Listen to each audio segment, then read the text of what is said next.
السلام عليكم ورحمة الله وبركاته. النهاردة مع بعض فيديو جديد وتطبيق جديد.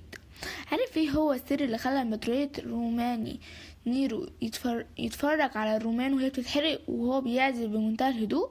الإجابة هتعرفها في آخر الفيديو، بس ركز معايا عشان اللي هقولهولك دلوقتي هيحرق الشكوك اللي عندك تجاه موبايلك تماما. احنا النهارده مش بنجرب تطبيق عادي، احنا بنفتح صندوق اسود لموبايلك، التطبيق اللي هيخليك تمسك زمام الامور وتعرف كل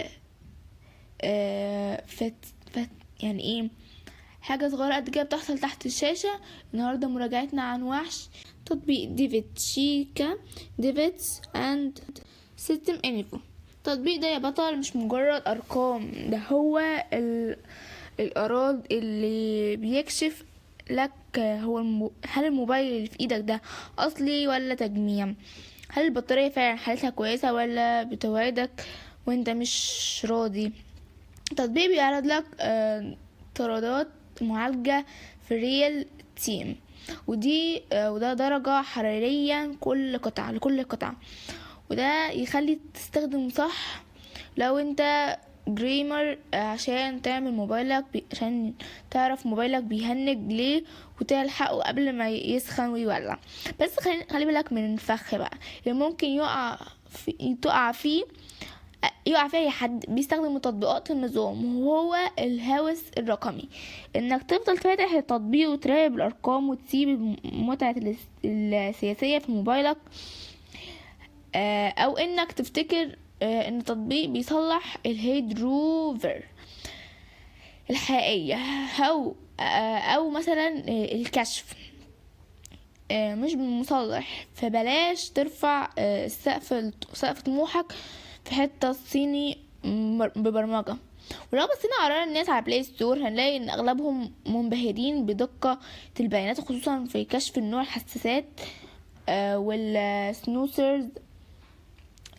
لكن اكتر الناس كرهت التطبيق بسبب النسخة المدفوعة واللي بتقفل بعض المميزات المتقدمة زي مراقبة في الخلفية، وده بتاخد لنا سؤال ذكي: المطور بيكسب ازاي وهو مجاني؟ التطبيق ببساطة الحقيقة المطور بيلعب على الداتا وعرض الإعلانات البسيطة، لكن الربح الأكبر هو دفعك لشراء النسخة البرو عشان تفتح لوحة تحكمات كاملة للتطبيق.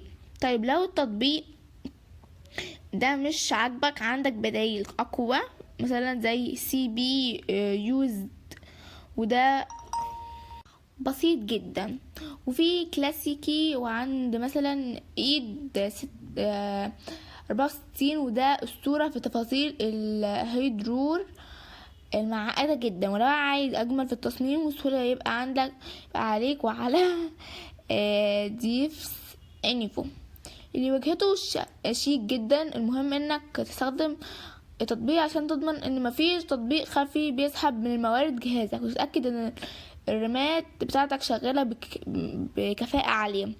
نرجع للسؤال اللي بدأنا بيه: رينو وروما السر ان رينو كان فاهم ان المعرفة قوية، وكان عندها معلومات عن الحريقة دي هيخليها بين المدينة الجديدة على مزاجه، فكان هادي عشان كاشف كل حاجة.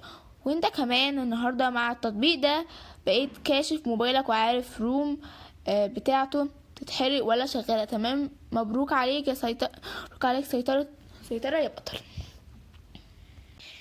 لو عجبك الفيديو متنساش تعمل لايك واشترك في القناة عشان يوصلك كل جديد ومفيد. سلام.